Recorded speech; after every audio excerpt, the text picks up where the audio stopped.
Alright, hope everybody's doing well. Didn't have any mail. Monday was the most awesome mail day in a long time, but Tuesday sometimes is absolutely zip. I got one kind of advertisement, and that was it. Nothing else in the box. But I wanted to do an update on a project that was abandoned a long time ago. I wouldn't say a long time ago, but long-time viewers of this channel will know that I used to collect postmarks. So it's a long story, but I'll make it very, very quickly. When I was at the old stamp shop that used to be in a town locally, I went there was a box of stamp or envelopes or something. I thought, well, maybe I could do some autograph project or find something interesting out of it. Soak the stamps off the envelopes, use them for my stamp book, or do something interesting with those, kind of make something out of nothing. And the box was $5, and I started like, this is all junk, somebody else's old mail from the DMV. But person who worked at the DMV saved all of these Oregon cancels from all over wherever the people have moved to, and mostly Oregon cancels. So I said, you know what, let me catalog these and save these. And it turns out I had a lot of winners. Post offices don't exist anymore, and really, really amazingly nice cancels. So I said, you know what, I'm going to start writing to the rest of the Oregon post offices that I don't have, and I more or less finished up Oregon aside from a few people and worked on that way. And I had a few Washington ones, and I said, let's work on Washington. Then I said, you know what, how about let's do post offices from Hawaii. I got almost all the post offices in Hawaii, if not all of them. And then I thought, well, let me try Alaska. So I got like something like half of Alaska or more. And then I said, well, I'm going to be working on California. California was 1,000+ post offices. And that's what got me to stop my collecting. California became one of the most difficult things here, mainly because there's several reasons. The USPS did not know what was post offices and what were not. They couldn't tell me if they were open, closed, anything. The data for all of these things were just out of whack on the internet. And there were only a few people that basically said, hey, this is no longer a viable post office, or I just visited here last week, and that stuff. So I'll just show you a few items that caused the slow demise of my project. I never did get all the California post offices, primarily because of RTS, and there were fires that burned up some of the post offices, and lots of other things got in the way, which slowed the project down. Antique stores closing down, no postcards available, and then I started finding postcards, and then my postcard vendors have now since disappeared, and it's costing me $2 per postcard. And Goodwill Bins has not provided any usable postcard in a long time. So I'll show you some of these things here, show you some of the reasons why some of these are my favorite. So this one is Rio Vista, California. I've been working out in the garage, so my fingers might be a little dirty here. This was just some sort of photo card here, but I turned it into a postcard, Rio Vista, California. And this is some sort of, I forget exactly what this is, but bleach, something bleach. It looks like Bleach Wiz or BleachViz.com. I'm not exactly sure what this is, but this is the, I can't read it. I can't, yeah, it's bleach. So anyway, I think this came from a DVD. So, and I said, that's a cool card. I'll just turn it into a postcard. And that's what I did with that one, bleach. So that one came in a DVD. I'm not sure if I kept the DVD or not. This one here is Newman, California. Newman. That just got in there. That's just a very, very typical postcard. They would cancel it with some very, very faint ink, and they canceled it down here because they're like, oh darn, I can't see it. November 7th, 2023. So that was a little while ago. This one here is a custom that I made, and I cannot remember. This was like a card that came with something, or it was like used as packing material. Don't really know. Some sort of blank, heavy paper / index card. This came from Sun City Finance, California. That's what it says, Sun City Finance, California. There's that one there. And the back of it, I just thought it'd be funny because I collect Boy Scout patches that have the 2 trees with this little trail on it. So I just drew a basic trail, drew some sort of like, afternoon sky, and threw like an Arthur and DW sticker on there. And so they put a really nice cancel on there, thinking that I was probably a young kid or something like that. And I just thought that was very, very nice. Or maybe I had some relative do that for me, but I thought that was really cool. So that was one of my favorite ones there. This one here is another typical postcard. You can't really read it there. This is railroad flat. They canceled the one stamp but forgot the other. And I didn't say forget, but they didn't put it there. And this is a white-tail buck deer. You know, and I had found a ton of those at the bins at some point. I found at one time I got a collection, some of them at the bins and some in a huge lot off of eBay. This one is another one of my favorite ones. This is Riverbank, California. And Riverbank canceled all the stamps properly. The only stamp that didn't cancel properly was the brand new USPS one, the 10-cent one. It barely even canceled there. That's another reason I had to stop, is because getting my vintage stamps was taking a while, and the new stamps I put on there were not canceling. And one person had the audacity to tell me that my postcards were junk. Said, hey, you're using glossy postcards, our cancels are not sticking. But I almost wrote back and said, well, look at this, your cancels are not sticking to the new stamps, touche. But the cool thing about this, I found this at the Goodwill bins, I think, and it had ripped off of a book, you know, and all I could find was this piece by Frank Herbert, The Green Brain. So I thought that would be a very, very cool idea to turn into a postcard there. So a very neat one there. So an old 1950s, 60s era paperback got turned into maybe early 70s, but I want to say 1960s for that one there. Very cool.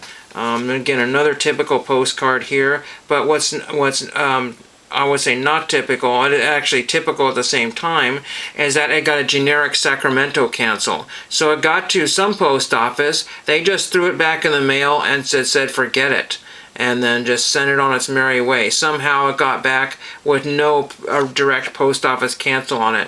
No way of knowing exactly where originally that came from. Very frustrating where that came from. So that postcard became a waste, and I just kept most of the examples of those. This one here told me there was a postage due of 7 cents. And the reason why there was a postage due of 7 cents is because the post office held on to it so long that I was overdue, I think is what happened. And it's very possible, I cannot even remember, but I may have actually, this is Valley Forge, California. And I also want to say maybe they didn't do their mathematicals correctly, because there's 40 or 20 and 17, so that's 34, and then 369, so that's 40. Yeah, I think I had actually enough postage on there, but they postage due me for 7 cents, which I never got charged for, so that's particularly fine. But it was just somebody did their math wrong, or they held on to it. There were several post offices that held on to my stuff too long. But the other thing is that, as mentioned, the return to senders. Huron Post Office was returned to sender for whatever reason, I don't know. But again, there's some sort of reminder there. eBay's reminding me of something I need to pay for, but the seller needs to get back to me. So why should eBay be dinging me? It should be dinging the seller to get back to me so I can pay the whole thing. You know, but there was nothing on the internet that didn't say Huron Post Office was not a viable place to write to. So that was a return to sender. This one got some sort of inky cancels on here. I was saying inky, but these have Oregon cancels on there, so it got canceled in Oregon, and it was a return to sender to me from the Portorero Post Office. Then I got one, the Orleans Post Office. It's another RTS. It says attempted not known. They don't know where their own post offices are. I wrote philatelic mail on those. Sometimes I got really nice letters here from post offices.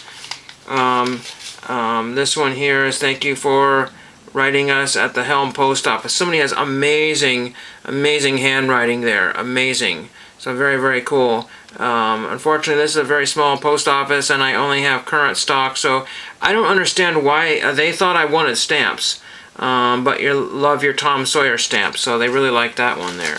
Get these bags out of the way here, and then let's see, that was not one I used. Got a bunch of other stuff mixed in here, so I didn't mean to do that here. I'll show you a few other things here. That's an Iowa postcard cancel.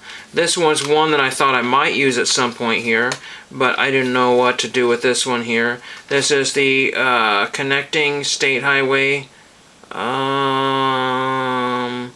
Well, that's Michigan, so I wouldn't use that. But I typically find a lot of old postcards with 2 cents on them, and I like to use those if they're a state that I'm working on here. These were purchased as TTM fuel or stamp fuel to use for my postcard project or my autograph project. And guess what? They were autographed. So Paul Calle, C-A-L-L-E, or Calle, his father, actually no, his son, Chris Calle, and this is Paul Calle. They're father and son stamp designers. And these came in a lot of junk stamps, and so I was able to save these blocks of fours autographed by Paul Calle. He's a famous stamp designer. He's designed some space stamps. He's since passed away. But I got an interesting autograph out of it, so I just threw it in a penny sleeve. This holder's getting a little dirty there, but you know, again, that was one of the problems that I had as a dilemma of using stamps or not. There was a checklist here I had for something. I don't need this anymore, so that can be recycled here. But again, here was another Pinole, California post office. They don't know where they are either. You know, another one that was ruined. Then we had this one here, and again, another typical one here. These are some TikTok cards that I found, people doing goofy things here, so I said, you know what, I'm just going to use them as postcards. Put stickers on them, and then this one they canceled, nothing. They canceled 0 of my stamps. 1, 2, 3, none of those got canceled, and they canceled down here, and it didn't stick. You know, this is, I put some non-glossy stickers down here so that cancels would take. And I put that up here and up here, and then I guess I didn't leave enough room. But if you have a nice, you know, Target cancel or whatever there, it would come out just fine. But their black ink didn't take. They just don't know how to cancel things. They have to go in the back room, figure out what date it is, and use their cancels. Some of them have those nice punch cancels, you know, like when you're stamping checks or whatever, ka-chunk, ka-chunk, ka-chunk. Some of the post offices have got those, and they work great. They work absolutely perfect. That would be great for doing this, because they have to endorse all kinds of things, return receipts and stuff like that, and that's what those are great for. You know, back in the 80s and the 90s, you know, my mom would go to the post office and get all kinds of return receipts for tax purposes and things like that, and have some really outstanding cancels. But I don't need like dozens of cancels from one post office. I don't know. It just that's what it is. So again, this is when I had to make my own postcards because of things being, you know, terrible on what they were. So again, I had to make postcards here. This just happens to be a very nice Snowy Mountain postcard of Mount Hood, Oregon, that just got mixed in the lot here. A little dirt on there. But again, these are things that I have the dilemma of choosing to use or not use. You know, people say these are all nice 1950s era postcards, and the images may be from the 1950s, but most of them were printed in the 60s. This is probably from the early 60s, I'm guessing, maybe from the late 50s, but a fun postcard nonetheless. But those are some of the reasons why I had to stop my collection, because the postage was going up. And then look at, I mean, ridiculous. How many post offices do you need an RTS from before you start going bananas? I mean, that's only 4 of the ones I got. I got, you know, like probably 10 times that. You know, it's absolutely stupid, you know, to have at least 40 post offices that didn't, or, you know, not even canceling properly, or telling me that one person said I didn't give them a SACE, you know, but I wasn't asking for a SACE. I was just basically needing it to be thrown back in the mail, you know, so I don't know. Somebody, Dustin and Blake said, found these interesting stamps. Maybe you'd find them interesting, and I did, and that was a long time ago. And then here's some more sticker paper that I was using to cover up addresses. And a lot of these postcards, I will say, come like this. And you find a postcard like this, I was able to cover 90% of everything on there by putting new stamps on there. So it didn't matter if a postcard was used, I made it new again. That is a very difficult and tricky thing here. Here's some King Charles, King James II stamp. Gold stamp there, interesting. So I will let people know that I will make a video after the stamp show and try to show people what I picked up, unless they are, you know, for care packages and gifts. So that is today's video here.